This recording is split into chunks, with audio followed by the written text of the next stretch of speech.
Aqui. Eu acho que é aqui. Tu sabe onde é, Júlio? A gente tá gravando já. Tá gravando. 8 segundos. Beleza. Pode começar.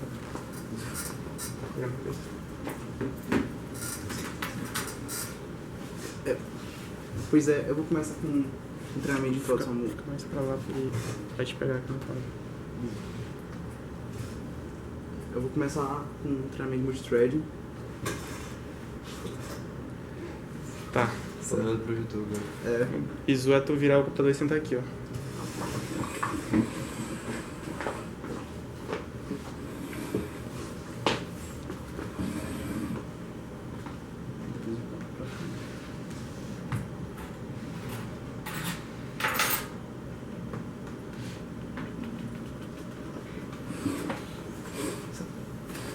Primeiro a gente vai abordar, tipo, o que são threads, as aplicações e utilidades, tipo, como você declara, a biblioteca que você usa, e mais umas coisas para fazer funcionar. Algumas outras coisas que podem ser Visu, como, tipo, acessar funções membro de classe e outras coisas. E, por último, a gente vai ver a Type Mutual Exclusion, que elas são duas soluções para alguns problemas bem clássicos de multithreading. Primeiramente, qual a definição do thread?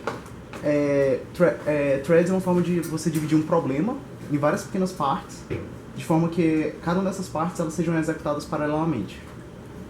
Basicamente, quando você cria um programa lá no CodeBlocks, que você cria sua main, você está criando um programa com uma única thread. Ele executa todas as suas instruções, linha por linha e sequencialmente. Quando você cria 2 ou mais threads, você utiliza mais de um core do seu computador em que ele possa executar instruções paralelamente, concorrentemente. Isso é muito útil porque, tipo assim, existem certas atividades que, tipo assim, elas não dependem uma das outras. Tipo, elas não modificam as mesmas variáveis, ou elas rodam os programas paralelamente. E quando tu divide entre essas atividades em threads diferentes, que são executados por cores diferentes do seu computador, você consegue otimizar o tempo de execução. Tipo assim, uma das coisas que eu vi uma aplicação bem útil é que eu vi que as placas de vídeo atuais, elas possuem, tipo, milhares de cores, que eles são acessados paralelamente pelo código que processa a imagem. E uma das coisas que também eles usam o thread é que, por exemplo, você poder utilizar a interface de um programa enquanto você está fazendo cálculos no plano de fundo. E, tipo assim, basicamente essas duas utilidades. Você otimizar o tempo do seu código, por exemplo, na imagem dá pra ver que, tipo assim, usando single core você tem que realizar as atividades sequencialmente. E se você usar, por exemplo, um quad core, você pode realizar elas, tipo assim, 4 threads diferentes e, tecnicamente, você supostamente dividir o tempo por 1/4. E isso aumenta bastante a velocidade. Os threads, eles surgiram a partir do C++11, tipo, antes não tinha. Uma das primeiras coisas que eu descobri é que, tipo assim, você não consegue compilar multithread normalmente usando C++, pelo menos eu tentei pelo Sly e eu não consegui. Eu só consegui quando eu coloquei aquela flag bem ali, naquela parte do código, -p thread. Tipo, quando você abre o primeiro CMake do projeto, sempre vai ter alguma coisa parecida com isso. E sempre vai ter essa linha de código, set CMake, cxx flags, CMake flags, -p thread menos std igual a C++11. Aí se você adicionar bem aqui -p thread, o seu código em Linux vai poder ser executado. Eu não consegui fazer executar em Windows, só em Linux mesmo. E é utilizando esse código aqui. Basicamente, a classe que te permite criar vários threads é a classe stdthread, que ela fica na biblioteca thread, sabe? Bem bizu.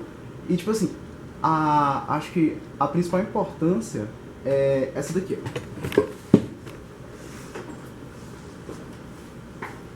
basicamente como funciona os threads. Você declara ele assim, você dá include thread e você chama stdthread. Aqui você chamou a classe thread T1. Toda vez que você criar a thread, você tem que colocar os parâmetros do construtor dele. Basicamente, uma coisa bem importante é que, tipo assim, o construtor do thread, ele é um variadic template, que é mais ou menos que nem o scanf e o printf do C. Ele aceita um número variável de parâmetros. E que parâmetros são esses? Tipo, o primeiro parâmetro do thread é sempre o nome da função que tu vai chamar naquele thread. No caso aqui, esse programa, ele criou a função void counter, que, tipo assim, faz algumas impressões, assim. O counter recebe um ID, um número de iterações, e ele vai imprimindo esse ID e o número da iteração que ele está realizando. E, basicamente, o primeiro parâmetro é sempre a função que vai chamar naquele thread. E os demais parâmetros são os parâmetros que essa função ela tem que receber. No caso, counter tem que receber um ID, que é esse segundo parâmetro aqui, e o número de iterações. Ou seja, basicamente, quando você executar esse código aqui, ele vai rodar essa função aqui com ID igual a 1 e o número de iterações igual a 6. Uma coisa bem importante é que, tipo assim, pronto, você criou o thread. Aí esse thread, ele vai ficar rodando paralelamente ao thread da main, certo? Se a main acabar antes desse thread acabar, a main ela, tipo, vai dar return e vai fechar o teu programa. Então, tipo assim, na prática, quando você usar thread, você tem que escrever essa função aqui e ter um ponto join, porque ter um ponto join meio que diz, tipo assim, pra main, ela ia esperar esse thread acabar antes dela continuar esse restante de código aqui. Porque se não tivesse ter um ponto join, às vezes seu programa você vai conseguir imprimir algumas linhas desse código aqui e a main vai fechar e vai ferrar com tudo. Aí o que acontece? Esse programa, tipo, a saída dele é bem simples. Ele imprime o contador com a identidade dele de 0 a 5, que é o número de iterações. Consegue passar? Certo, agora, tipo assim, vamos usar mais... A gente já estava usando multithreading, que a gente estava usando a minha T1, mas vamos criar dois threads. Eu criei o thread 1, T1, e o thread 2. Os dois chamam a função counter, só que o primeiro usa com ID 1 e o segundo usa com ID 2. O primeiro faz 6 iterações e o segundo faz 4 iterações. Lembrando que, tipo assim, os dois eu tenho que falar pra main esperar esses dois threads terminarem antes dela terminar o programa. Aí passa mais um pouco. O interessante é, tipo assim, a saída desse programa. Tipo assim, acho que, primeiramente você podia pensar, tipo assim, ele vai imprimir counter 1, ele vai imprimir primeiro tudo dessa função para depois imprimir dessa, mas não. Pode acontecer coisas bem bizarras. Tipo assim, na verdade, tipo assim, esse programa ele contém um dos erros clássicos de multithreading, que é o race condition, que ocorre quando, tipo assim, duas threads eles competem pelo mesmo recurso, ou por uma mesma variável, ou por alguma coisa que eles utilizam, que eles leem, eles armazenam e eles executam, escrevem depois. Basicamente eu coloquei duas saídas possíveis para o programa. Você vê que, tipo assim, não tem uma preferência. Tipo, o primeiro programa fez a impressão da thread 2, depois fez todas as impressões da thread 1 para depois continuar da thread 2. E você vê que, tipo assim, na saída possível número 2, eles ficaram até intercalados aqui. Porque isso é o race condition que eu vou explicar melhor depois, mas vocês veem que, tipo assim, os dois eles estão competindo pelo quê? Eles estão competindo pelo cout. Os dois eles escrevem e eles acabam escrevendo muitas vezes ao mesmo tempo intercalado. E esse é o principal problema, é que, tipo assim, em race condition, quando acontece esse tipo de coisa, você não tem qualquer garantia do seu resultado. Toda vez que você rodar seu programa, pode dar uma coisa diferente. E vai dar uma coisa diferente. Isso, se você deixar depois, tipo, vai dar problema. Pode passar. Aí, tipo assim, explicando melhor o race condition. Suponha que você tenha... Eu vou pegar um exemplo clássico, que é tipo, você pega duas funções que incrementam a mesma variável. Tipo, basicamente incrementar a mesma variável não é só aquela linha de código mais variável. Quando você vai aumentar o valor de variável, a primeira coisa que você faz, você pega o valor da variável da memória, depois você aumenta o valor dela e depois você guarda o valor de volta na memória. Aí o que acontece? No caso eu coloquei duas possibilidades aqui distintas. Primeiro, o primeiro thread carrega o valor, incrementa e armazena o valor antes do segundo thread carregar o valor. No caso ele está diminuindo aqui. Diminuir o valor e guardar o valor de volta. Então, tipo, se o valor da variável inicial é 1, esse aqui aumenta, armazena 2, esse aqui pega o valor já modificado 2, decrementa e armazena o valor. Então você vê que obteve o resultado 1. Aí, tipo assim, dependendo de como você executa, isso é bem arbitrário e aleatório, pode ser que o primeiro carregue o valor, ele decremente e armazene antes desse carregar, incrementar e armazenar. E você vê que, tipo assim, nesses dois tudo bem, eles executaram meio que com um certo intervalo de tempo e aí não alterou o valor final da variável, continuou sendo 1. Mas o problema do race condition é principalmente isso. Ó, por exemplo, esse thread, ele carrega o valor 1 que você tem da variável. Aí ele incrementa o valor da variável. Só que, paralelamente a isso, o thread 2 ele pega o valor da variável. Como o thread 1 ainda não armazenou um novo valor, ele vai pegar o valor antigo, que é o valor 1. Aí ele vai diminuir, e quando esse aqui carregar o valor 2, aí ele carrega, só que esse aqui já carregou o valor 1, o valor 0. Ou seja, basicamente, depois de rodar aqui, o valor pode ser 0, e nesses dois casos é 1. Ou seja, tipo assim, na prática não existe qualquer garantia de que valor pode dar. Pode dar 1 ou 0, e depende de cada execução do seu programa. Isso é o que é o race condition.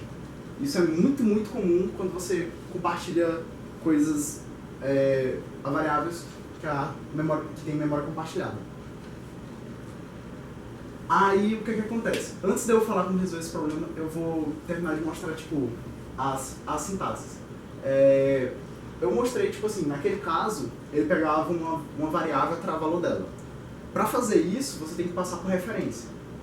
Passar referência usando multithreading, ele requer uma função especial, que é a função stdref da biblioteca functional. Aqui, eu adicionei the include functional, e você tem que usar essa função. Basicamente, se você quiser chamar uma função que pega uma variável com referência, você cria ela, normalmente, você dá increase, você faz a declaração normal, vou receber uma variável com referência aqui, só que, aqui, eu criei uma função increase que ela aumenta o número de variáveis de acordo com o número de iterações. Aí, basicamente, o que eu fiz? Como qualquer classe, eu posso criar um array, eu criei um array de threads, com um máximo de 4 threads, e aí eu fiz um for, que inicializa cada um dos threads que eu criei. E cada um dos threads que eu criei, dos 4 threads que eu criei, eles chamam a função increase, e eles passam a variável por referência, e eles fazem 100 mil iterações cada um. Aí vocês veem que, tipo assim, no geral, tudo é mais ou menos como antes. A única diferença é que quando você passar a variável por referência, você tem que necessariamente utilizar std_ref_number. Porque, tipo assim, se você não utilizar isso, vai dar problema de compilação e não vai dar certo. O Slime nem vai deixar você compilar. Aí lembrando sempre que, tipo assim, eu criei minhas 4 threads, inicializei eles com a função increase, né? Tudo bem, passei a number como referência, iterei 100 mil vezes cada uma. E lembrando que, tipo assim, eu tenho que dar join em cada um deles, senão a main pode terminar e fechar cada uma das threads e ferrar com o programa. E aí, tipo assim, a outra coisa, aí, por último, eu imprimo o valor da variável number. Aí vocês fazem as contas aqui, eu criei 4 threads, cada um faz 10 mil iterações e em cada iteração eles aumentam em 1 o valor da variável number. Então, tipo assim, o resultado esperado é tipo 40 mil, certo? 4 threads, cada um 10 mil vezes. Só que, como eu tinha falado antes, race conditions, sim, pera, eu mostro isso depois. Ok, fica pra depois. Na verdade, se você rodasse o programa, iam dar tipo, resultados tipo 38 mil, 24 mil, 27 mil, ia dar coisas tipo, bem aleatórias mesmo. Mais tarde eu vou mostrar como é que você usa Atomic Type e Mutual Exclusion para evitar que isso aconteça. Mas aquilo ali era só um exemplo de código de como você podia utilizar, fazer array, inicializar. Outras coisas que tipo assim, eu tinha visto no livro que eu achei interessante é tipo assim, você chamar funções membro de classes que você já tem. Acho que isso é bem útil porque às vezes você já tem uma classe lá no código do Android e você quer usar uma função membro e você não quer criar uma função só para você chamar naquela thread.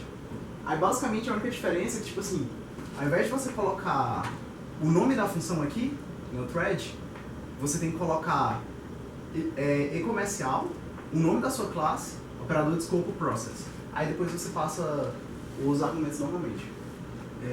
Pode passar. Outra coisa que é você utilizar funções de objetos. Eu tinha visto que isso era bastante útil. Pode passar. Basicamente assim, você criou um objeto que ele tem um operador, que ele deu overload no operador parênteses. Aí o que acontece? E existe uma forma especial de você chamar ele. Não? Não, pode passar de novo. Aí o que acontece? Basicamente você criou aqui, ó, class counter, botou o construtor da class counter normalmente, e você fez aqui o overload do operador parênteses, que ele faz aquela iteração, ela dá counter, coloca o ID dela e imprime qual iteração você está realizando. Aí existem tipo 3 formas diferentes de você chamar essa função objeto aqui. Você pode criar sua thread e quando você estiver passando o parâmetro, você tipo assim, constrói o objeto aqui e já passa ele imediatamente. Aqui você vê que você inicializou counter com o ID dele, o número de iterações dele.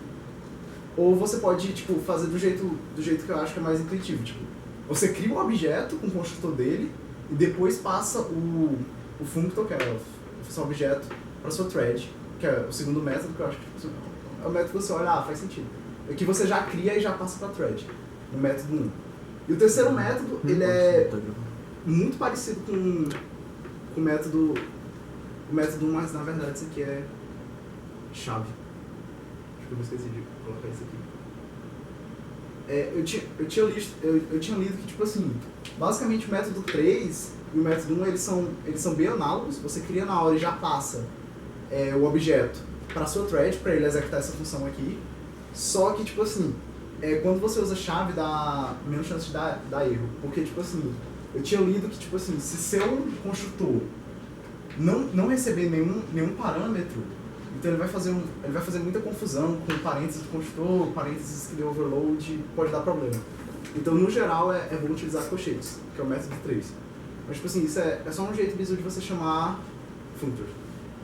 Aí, pode passar, gente. Aí o que acontece? Não sei se vocês estão todos com o computador. Tipo assim, um exercício que eu achei bastante interessante, se vocês quiserem fazer, tipo assim, quando você multiplica 2 matrizes, essa é uma atividade que, tipo assim, você pode quebrar ela em vários threads diferentes. Porque, tipo assim, por mais que você utilize uma variável que é, de certo modo, que está num... como é que eu posso dizer? Tipo, você cria vários threads que utilizam a mesma matriz. Mas esses threads, eles não alteram o valor da matriz que você está multiplicando. Então você pode, tipo assim, você pode realizar a multiplicação de matriz de modo paralelo. Uma coisa que, por exemplo, você tem aqui 2 matrizes, e aí, tipo assim, você tem aqui as linhas, e você pode falar, tipo assim, tem as colunas. 1/4 dos threads ficam responsáveis pelas linhas 4K mais 1. Outro thread fica responsável pelas linhas 4K mais 2. Outro thread fica responsável pelas linhas 4K mais 3. E outro thread fica responsável pelas linhas 4K. O que acontece? Aí cada desses threads vai fazendo as multiplicações e colocando na matriz original. Se vocês quiserem tentar, eu posso colocar algum... Não sei, o que é que vocês preferem? Tu dá um tempo agora, a gente tenta fazer, depois tu mostra daí. Bisu. Aí, se você quiser qualquer dúvida. Pausa a câmera aí, né? Onde é que pausa aqui? Pausou? Onde é que pausa? Aqui em cima? Não sei. Ok, Bisu.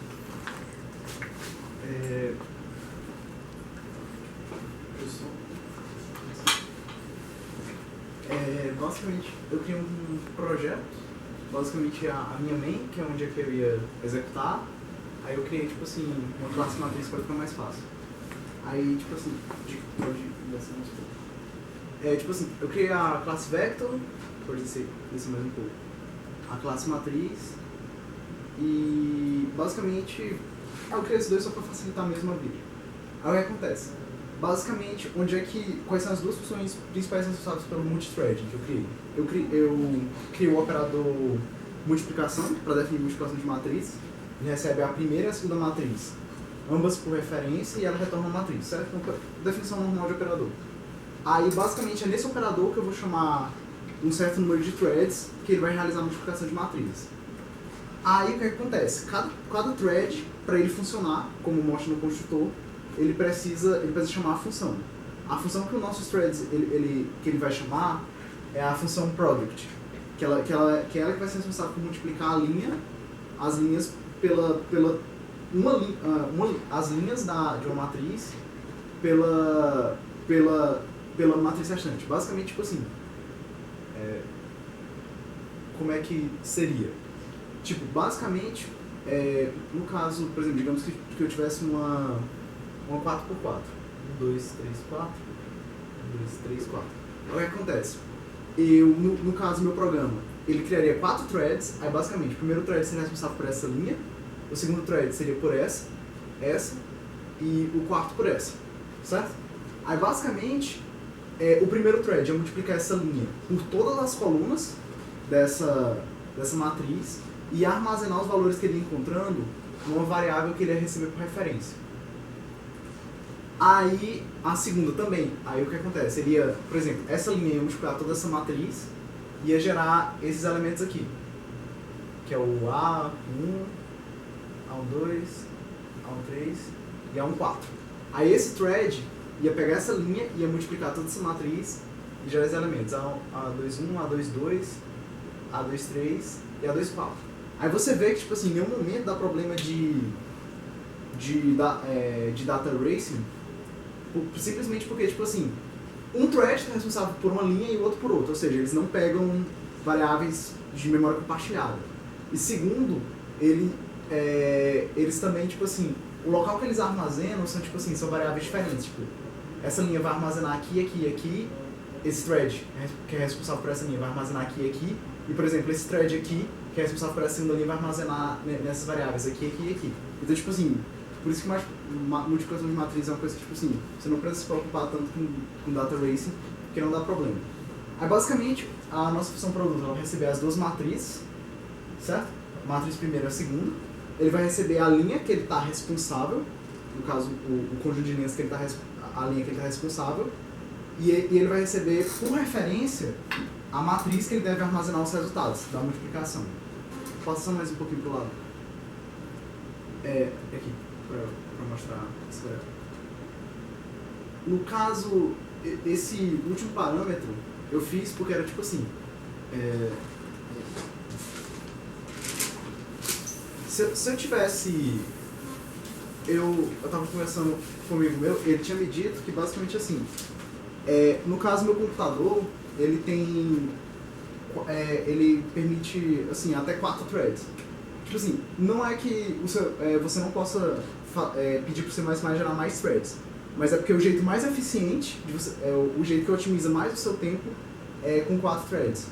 O que acontece? Se eu tentasse criar, por exemplo, n ao quadrado threads para uma matriz n por n, iria funcionar, só que não ia ser o mais otimizado. O mais otimizado seria, tipo assim, o máximo de cores distintos que podem executar paralelamente no seu computador. Aí, basicamente é o seguinte. Se eu pegasse, por exemplo, uma matriz, tipo assim, digamos, 8 por 8, se pegasse uma matriz 8 por 8, 1, 2, 3, até a parte 8, basicamente é o seguinte, eu não ia criar 8 threads para separadamente gerarem as 8 linhas da matriz resultado. Por quê? Porque eles não seriam otimizados. Eu ia criar só 4 threads e eu ia falar o seguinte, um thread, na hora que ele terminasse a linha 1, ele passa para a linha 5. O thread 2, quando ele terminar a linha 2, ele passa para a linha 6. E assim, o 3 para o 7 e o 4 para o 8. Aí por isso que eu criei esse número de threads. No caso em particular, se fosse 8, ele ia receber 4 threads e ele ia ficar pulando de 4 em 4. Aí, por exemplo, se fosse 9, ele ia continuar pulando de 4 em 4, mas um thread ia ficar responsável por 3 linhas e os outros 3 iam responsáveis por 2 linhas. Aí, deixa eu só mostrar a implementação, passa pro matriz. Aí, basicamente,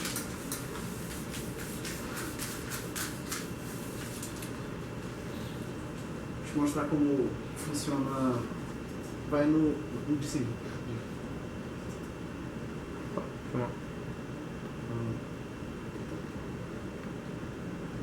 O que acontece?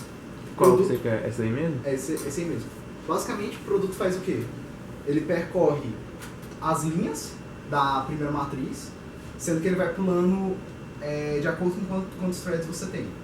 Porque, tipo assim, eu podia sempre setar para ele pular de 4 em 4. Tipo, esse thread, se termina a linha 1, ele pula para 4. Mas se eu tivesse só, por exemplo, só uma matriz 3x3, meio que tipo assim, o número de threads não ia ser 4, ia ser só 3. Se fosse um 2x2 também ia ser só 2 threads. Aí por isso eu coloquei mais essa variável aqui.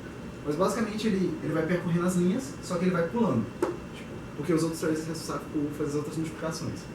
Aí o que acontece? Ele percorre todas as colunas da segunda matriz, J variando de 1 até o número de colunas, e aí o que é que ele faz? Ele faz a multiplicação. Basicamente ele preenche o elemento IJ da matriz resultado. Aí, lembrando que eu tinha que passar por referência para de fato alterar. Aí pronto, é basicamente como seria chamado, deve ser, que é a parte que eu uso thread, provavelmente dito. Basicamente, esse comando aqui ele define o número de threads, é só para dizer tipo assim, se você tiver uma matriz 4x4, 5x5, 6x5, ou 6x6, 7x7, você sempre vai pegar 4 threads, que é o número máximo de threads. Mas se você tivesse uma matriz 3x3 ou 2x2, você vai pegar tipo, o número de threads. É tipo assim, se tiver uma matriz 2x2 ou 3x3, você usa 2 threads, 3 threads, respectivamente. Mas se você tiver uma matriz de 4 ou mais, de ordem 4 ou mais, você usa só 4 threads, que é o máximo de threads que tipo, otimiza o problema. Aí, o que acontece? Eu crio um array de threads, usando new, que ele recebe o número de threads que eu quero criar, no caso, number of threads. Aí, eu crio minha matriz resultado, result, first.getLine, second.getColumn. Aí, o que acontece? Eu inicializo cada um dos threads que eu criei. Lembrando que, tipo assim, como é que é o construtor do thread? Primeiro, eu passo a função que ele quer usar, função produto, e depois eu passo os parâmetros da função. E sempre lembrando que tudo que eu passar por referência aqui, eu tenho que passar aqui utilizando stdref. Porque senão dá problema e isso já deu problema várias vezes. Já um pouco mais pro lado aqui.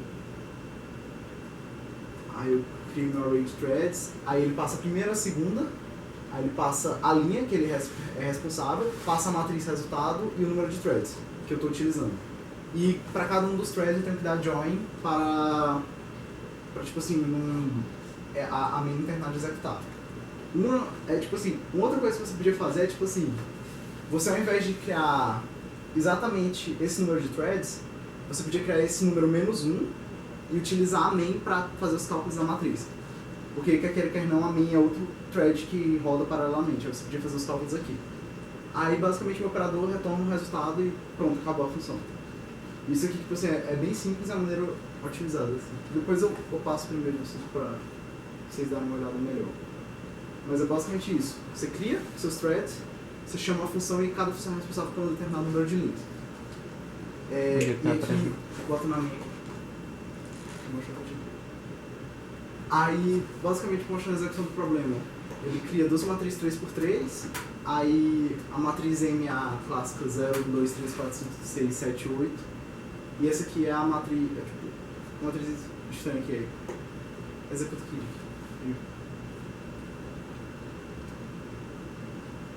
Aí, não dá pra ver muito bem, tipo, ele gerou as duas matrizes e aqui o resultado delas. Já tinha feito, deu certo, tinha funcionado. Onde é que tá a apresentação agora? Ou tu vai ter alguma coisa Tá mais? no Windows. No Windows? Será que dá pra acessar daí? Dá não? Tá bem de controle geral. Pô, não dá, tem que reiniciar.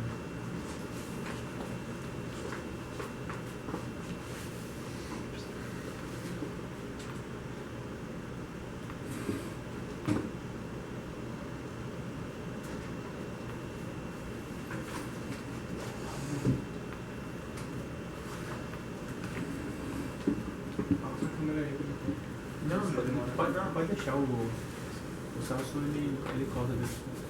É rapidinho. Eu tinha feito multiplicação de matriz, porque multiplicação de matrizes, tipo, não precisava, tipo assim, tu dar Com data erase. com data erase de jeito nenhum. É tipo assim, uma aplicação que eu achei muito boa.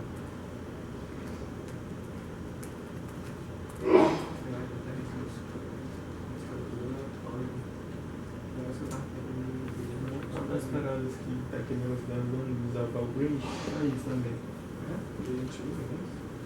Não, a gente usa. 3D não usa, mas é estranho. Por hora, né? Mas tipo, acho que o VSS usa. O VSS usa, por causa da interface gráfica, só estamos explicando. Mas tipo, uma coisa é que esse é o tipo de problema que é muito difícil de identificar com o negócio, tá ligado? Aí por isso você tem que ter noção de fato conseguir. Depois, o teste lá do. Pior que eu vejo que eu não viu, né? Tudo isso aí tem que, tipo, vai ter que reintegrar pra só ter que acho que não, depende. Eu não vou passar. Ou a gente tira ele, que eu não acho que é uma possibilidade interessante. Essa parte muito. Aí, tipo assim, agora as coisas que você pode utilizar pra evitar race condition. No caso, você tem que usar, tipo, variáveis de memória compartilhada.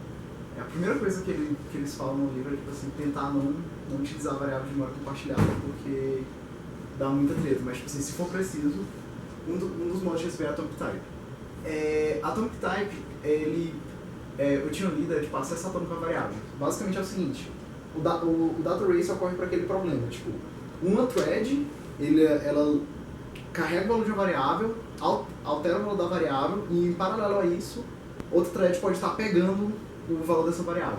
O Atomic Type, ele meio que não deixa. O Atomic Type, ele basicamente, é como se, assim, seria como se ele fizesse de uma vez, mas basicamente, enquanto ele carrega a variável, aumenta o valor dela, e retorna o valor dela para o cache de memória, nenhuma outra thread pode realizar nenhuma operação com aquela variável. É tipo como realmente o acesso atômico. Tipo, ele acessa de uma vez e volta, mas não é exatamente isso. Ele meio que, tipo assim, proíbe enquanto ele está fazendo um procedimento com aquela variável. Aí, basicamente, tipo assim, uma coisa importante, a sintaxe para você declarar o tipo atômico, você bota atomic e o type que você quer. No caso, eu tinha lido que type você pode usar para tipos primitivos, como int, bool, char, long, double, essas coisas, né? Ele botava uma lista assim, dos tipos mais simples que você pode utilizar. E no caso eles estão presentes na biblioteca Atomic. Aí tipo assim, basicamente coloquei a comparação de um código que tipo assim, no caso isso aqui tem data race. Basicamente esse código faz uma coisa bem simples. Você cria uma função, digamos que aumenta em o valor de uma variável. Aí você chama uma thread que no caso ela recebe por referência. Chama uma thread, você tem que utilizar a função ref da functionals. E basicamente o paralelo disso aqui para Atomic é assim, onde você declarou int, você tem que só trocar para Atomic int, basicamente isso. E no caso você seta igual a 0 com um construtor. Aí a diferença é essa, então tipo assim, onde antes tinha int, Atomic int, onde era igual, você bota o construtor. Aí por exemplo, aqui a função antes recebia uma referência para inteiro, agora ele recebe uma referência para atômico inteiro. Aí pronto, o restante é tipo tudo igual, você aumenta do mesmo jeito, você passa para a função do mesmo jeito, você imprime com o cout do mesmo jeito, é tipo exatamente igual. Aí tipo assim, uma das coisas que vocês podem tentar depois é tipo assim, deixa eu colocar aqui rapidinho. Por isso que eu tinha colocado esse código aqui no slide. Esse código aqui, que ele cria tipo, ele cria 4 threads e cada uma dessas threads aumenta o número 100 mil vezes. Aí no caso o resultado esperado era para ser tipo 400 mil. Mas como você utilizou uma variável int mesmo, vai dar race condition e tipo assim, algumas vezes vai dar 400 mil, outras vezes vai dar tipo 27 mil, 32.951, uma coisa, tipo, números bem aleatórios. Aí tipo assim, se vocês tentarem depois trocando, por exemplo, int number por atomic, por referência a atomic int, e trocar int por atomic int, você vai ver que tipo, absolutamente sempre vai dar 40 mil, porque ele evita race condition. Pode voltar pra lá.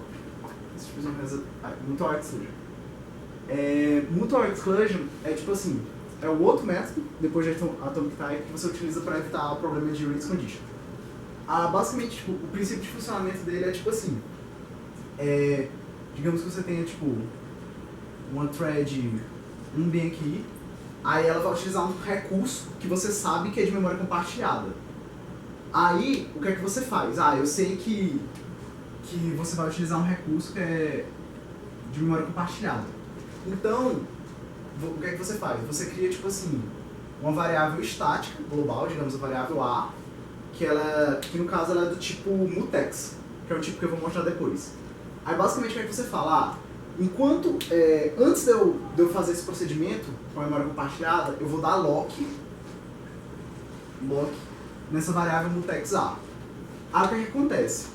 Se essa variável mutex A estiver livre, o que acontece? Se ela estiver livre, então ele consegue pegar o lock, nenhum outro thread vai poder tipo assim, fazer alguma coisa enquanto ele estiver com esse lock aqui. E quando ele terminar de utilizar o ático, ele vai realizar um comando aqui, ele vai dar release A. Aí basicamente, tipo assim, durante esse tempo, qualquer outra thread que precisar utilizar essa variável mutex aqui, ele vai ficar parado, enquanto ela estiver com lock. Então, por exemplo, digamos que a thread 1 dá lock A e você dá aqui, tipo assim, lock A, logo em seguida, digamos que seja tempo. Lock A. Dá tempo. Aí, tipo assim, na hora que a thread A pedir o lock dessa variável A, essa variável ela vai estar, tipo, bloqueada pela thread 1. Então a thread 2 ela vai esperar, dar release, aí quando der release, ele vai finalmente conseguir o lock de A e ele vai poder executar o que está aqui e ele vai liberar a variável A. É basicamente isso, tipo assim, quando você tem uma coisa que você sabe que é compartilhado, tanto por uma thread como por outra, você coloca entre elas uma lock. Pra tipo assim, você só vai conseguir fazer isso se nenhum outro thread tiver fazendo alguma coisa que utiliza a mesma memória. Aí o que acontece?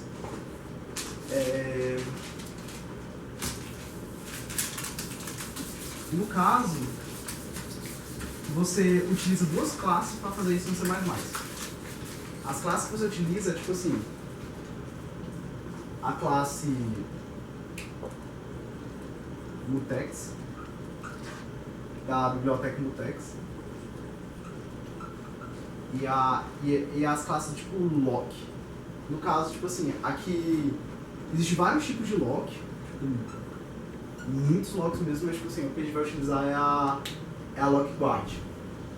Aí, tipo assim, acho que eu vou mostrar mais exemplo logo, depois eu mostro para vocês os problemas que isso pode dar.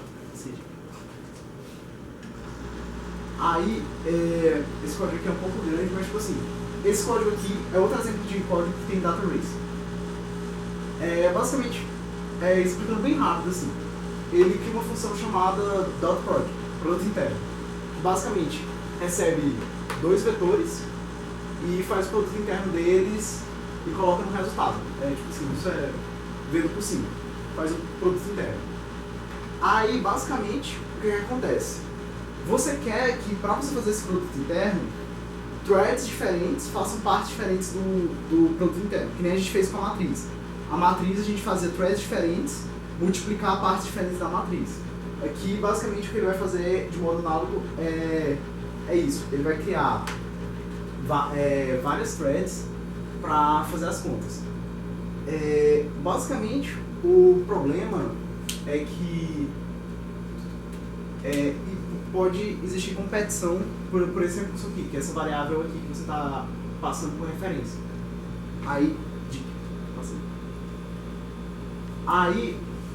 Vamos só mais um pouco, não sei se dizer uma coisa. Basicamente, se vocês derem uma olhada no código, o resultado supostamente esperado do produto interno, quando você fizesse todas essas multiplicações, utilizando a variável result, era para dar, acho que 200 mil. Porque, tipo assim, o primeiro vetor é um vetor só de 1, o segundo vetor é um vetor só de 2. E são vetores de tamanho 100 mil. Aí você ia fazer 2, mais 2, mais 2, mais 2, 100 mil vezes. Isso ia dar, tipo, teoricamente 200 mil. Aí, pode passar aqui.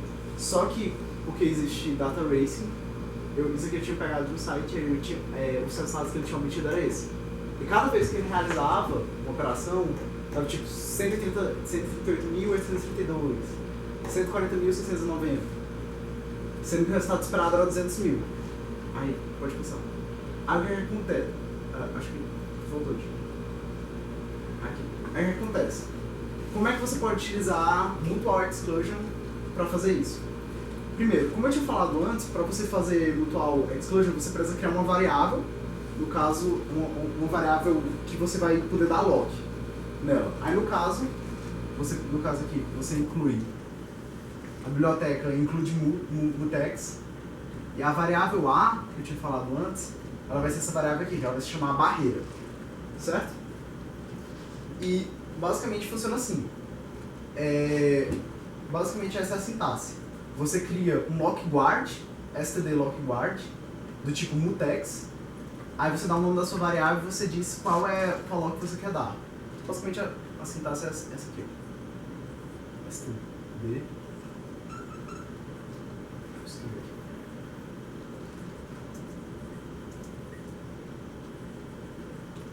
lock guard. Esse aqui é um tipo.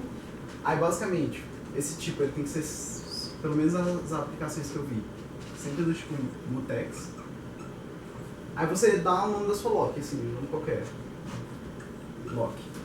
Aí, quando você faz isso, você tem que inicializar o construtor de lock guard. E o construtor de lock guard, ele recebe justamente a variável mutex que tu vai pedir o lock. No caso, nesse caso em particular, ele dá na variável barrier. Só que no caso ele dá um nome bem grandão. Assim. Ele cria aqui o tipo lock guard, que é do tipo mutex, e ele dá um nome assim, bloqueia as threads até terminar esse trabalho aqui, no mutex. Aí basicamente como é que funciona? O principal problema era porque, tipo assim, várias variáveis estavam acessando a variável inteira result ao mesmo tempo, sabe? Era tipo assim, um thread estava fazendo somatórios na variável result e outro thread também estava dando race condition. Aí o que ele faz? Na hora que ele coloca esse comando bem aqui, isso aqui é como se fosse tipo assim, os threads que precisarem dar lock nessa variável mutex aqui, eles vão ficar esperando enquanto não terminar essa parte aqui do código. Tipo assim, aqui ele dá lock barrier, e quando termina esse trecho aqui, é como se fosse release barrier. Aí por que isso aqui evita o race condition? Porque se um thread já deu lock, os outros threads que tentarem dar lock em mutex, eles vão ficar esperando esse thread terminar e dar release em barrier. Aí tipo assim, pode parecer meio complicado, mas na prática é só adicionar tipo 2 linhas de código. A variável mutex que tu vai falar tipo assim, eu vou dar lock nela, e a variável lock guard. É basicamente assim que funciona o mutex.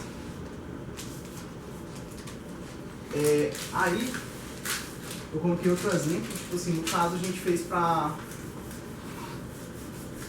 tipo assim, com aquelas 2 linhas de código, você conseguia fazer com que o produto interno desse exatamente 200 mil. Aí, no caso, pra terminar a parte de mutual exclusion, basicamente, tipo assim, como no Android tem muita classe mesmo, então, tipo assim, seria interessante você conseguir utilizar mutex dentro de classe. Aí, no caso, ao invés de você criar uma variável estática global, você cria uma variável estática privada da classe. Você cria static mutex e mutex, certo? Aí, eu acho que isso aqui é de declaração de variável estática dentro de classe. Você também tem que declarar fora. Você faz mutex, contra operador de escopo e mutex. Aí, com essas 2 linhas de código, pronto, você criou o seu mutex. E, basicamente, o que é que você faz? Uma vez que você criou o seu mutex, você pode dar lock e release só utilizando essa linha de código. Que é o quê? Você cria a variável lock guard do quê? Do tipo mutex, e ela dá lock na variável mutex. Então, tipo assim, digamos que você tivesse 2 threads que executam esse código. A thread que chegar primeiro, ela vai dar lock na variável mutex e vai começar a executar o código dela. Aí, uma segunda thread, ela vai tentar dar lock nessa mesma variável mutex, porque ela é estática, então ela é para todos os objetos da classe. Só que essa variável, ela já vai ter sido dado lock antes. Então ela vai ficar esperando a thread anterior terminar o código dela, dar release, para ela finalmente conseguir dar lock. Aí, na prática, tipo assim, funciona novamente com só 3 linhas de código. Consegue dar, fazer mutual exclusion. E aqui, né, nesse terceiro que eu mostrei basicamente, essa aqui é a mesma imagem de alguns slides anteriores, que ela mostra como é que tu faz pra chamar, tipo assim, no caso, isso aqui é um functor, como é que tu faz pra usar os functors. Mas basicamente essas threads, nenhuma delas vai dar release condition. Se vocês quiserem testar o código depois, vai ser basicamente assim. A primeira thread vai executar todos os fors delas sem nenhuma interrupção das outras threads. Volta só uma coisa, só tem uma coisa mais que eu quero explicar. Que é tipo assim, pronto, mutual exclusion, tipo assim, parece complicado, mas é bem simples. Tipo, poucas linhas de código que tu adiciona, umas 3 linhas. Mas tipo assim, existe um problema de mutual exclusion que é o chamado deadlock.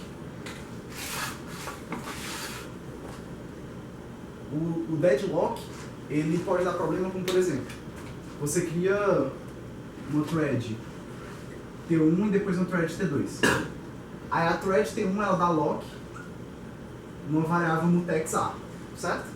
Aí depois ela dá lock numa variável mutex B.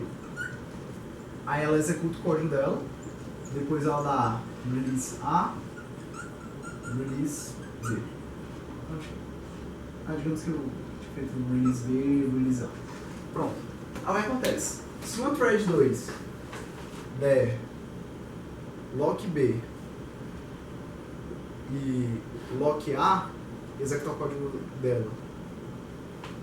Release A. Release B. Aí o que vai acontecer? Se elas atuarem mais ou menos no mesmo intervalo de tempo, o que vai acontecer? A T1 vai pedir lock da variável A, certo? Aí o lock da variável A está com a thread 1. Aí a T2 vai pedir o lock da variável B. Aí quando a T1 pedir o lock da variável B, o lock da variável B já vai ter sido dado pela thread 2. Aí o que acontece? Essa thread vai ficar esperando a T2 dar release da variável B para ela continuar. Só que a thread T2 ela precisa dar lock na variável A. Ela vai ficar esperando a thread T1 dar release na variável A para ela continuar o código dela. Na prática, tipo assim, uma thread bloqueou a outra.